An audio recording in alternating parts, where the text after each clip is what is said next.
The Smurl Haunting. In the 1970s, the Smurl family moved into a seemingly normal house in West Pittston, Pennsylvania, but what they didn't know was that their new home was haunted by a malevolent force. The house had a dark history, but it wasn't until the Smurls moved in that the terrifying events began. It started with strange sounds, scratching noises coming from the walls, doors slamming shut by themselves, and a pervasive, unsettling odor that couldn't be traced.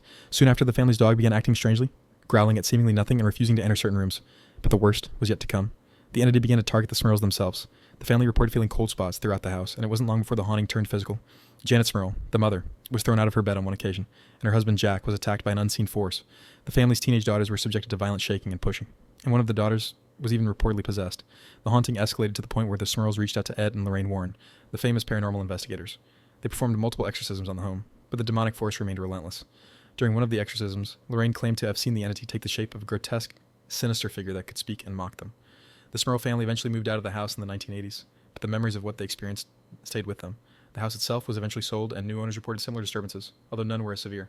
The Smurl haunting became one of the most notorious and well-documented cases in paranormal history, and while the family's ordeal was terrifying, what's even more chilling is the idea that there are forces lurking just out of sight, waiting to make their presence known in the most horrifying ways.